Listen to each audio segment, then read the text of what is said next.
जीव हमारी जाति है, मानव धर्म हमारा, हिंदू मुस्लिम सिख ईसाई को धर्म नहीं है जा रहा।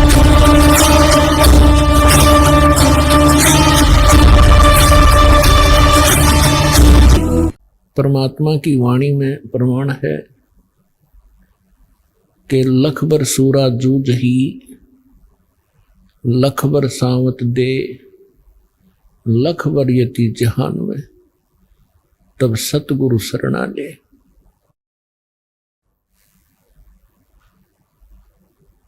आज आपको जो समय प्राप्त है, आज आपको जो भक्ति विधि प्राप्त है, चाहे वो किसी भी कारण से सतलोक आश्रम बरवाला जिला हिसार हरियाणा में पहुंचा है, चाहे किसी भाई बहन के कहने से या कोई किसी संकट से दुखी, या कोई ज्ञान से प्रेरित होकर यहाँ पहुंचे हैं, तो सभी पुण्य आत्माएं हैं। यहाँ आना आम आत्मा के बस की बात नहीं है। जब तक प्राणी के पूर्व जन्मों के शुभ संस्कार अत्यधिक नहीं होते, तब तक वो सतगुरु प्राप्त नहीं कर सकता। और सतगुरु और परमात्मा में अंतर नहीं होता।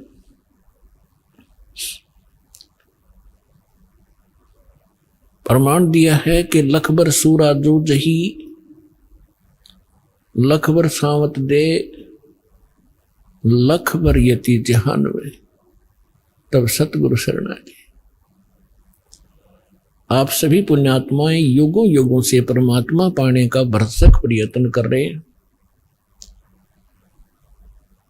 आपने बहुत साधनाएं की, कभी ना कभी आप परमेश्वर कबीर जी की शरण में भी अवश्य रहे हो, लेकिन हम परमात्मा को पहचान नहीं सके। परमात्मा की शरण में हम भक्ति युक्त तो हो गए, लेकिन सतलोक अपने निज स्थान नहीं पहुंच पाए, जिस कारण से वो पुण्यकर्मी प्राणी इस काल के लोक में बहुत से महत्वपूर्ण पदों को प्राप्त होता है और उसके पश्चात फिर से 84 लाख योनियों के चक्कर में पड़ जाता है। अब जैसे ये भक्ति काल चल रहा है, भक्ति युग है परमात्मा का निर्धारित किया हुआ, और इसमें अरबों खरबों की संख्या में मानव शरीरधारी प्राणी सतलोक जाएंगे। और अब भी जो कर्महीन इंसान फिसल गया इस मार्ग से, फिर वो असंख्यों युग तक लाइन पर नहीं आ सकेगा। तो क्या बताते हैं, लखबर सूरा जूझ ही। अब जैसे ये भक्ति काल चल रहा है, हजारों युग तक ये सत साधना चलेगी, और फिर इस भक्ति को करते हुए प्राणी बीच में कोई फिसल गए, भक्ति नहीं करी, बीच में छोड़ दिया, तो फिर वो आत्माएं इस काल के जाल में फंसी रह जाएंगी। और इसने यहां अपना एक धंधा चला रखा है, रेस्टोरेंट बना रखे हैं ऊपर के लोकों में। विष्णु जी ने अपने लोक में, ब्रह्मा जी ने अपने लोक में, शिव जी ने अपने लोक में, गणेश और दुर्गा जी ने अपने लोकों में, और इस काल ने ब्रह्म लोक बना रखा है अपना रेस्टोरेंट। और ये भक्ति युक्त प्राणी वहां जाते हैं, अपनी ही पुण्य कमाई से वहां सर्व सुविधाएं प्राप्त करते हैं इस काल के लोग की।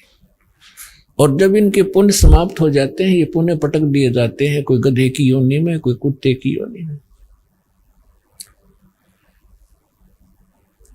और उसके बाद फिर भी मनुष्य शरीर जब कभी प्राप्त होता है, तो उस पुण्यात्मा के अंदर फिर से तड़प भगवान की बनी ही रहती है। वो फिर से शुरू करता है। परमात्मा दयालु है, फिर उनका नियम है, विधान है, प्रत्येक युग में आते हैं, उनको नए सिरे से फिर चार्ज करते हैं। तो परमात्मा की शरण में आप जी ने बहुत अच्छी अच्छी साधनाएं की हैं। और जैसे लखबर सूरा जूझ ही, एक सूरवीर होते हैं, सूरमा जिसे कहते हैं, ये बहुत बड़ी पुण्यकर्मी प्राणी होते हैं।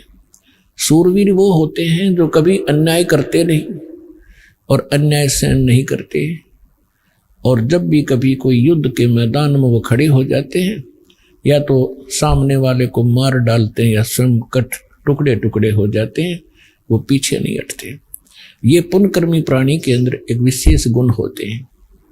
लखबर सावत दे, बहुत से पहले के प्रमाण मिलते हैं कि जिस प्राणी, जिस व्यक्ति के हाथ घुटनों से नीचे तक जाते हो, उनको सावत देह युक्त कहा जाता है।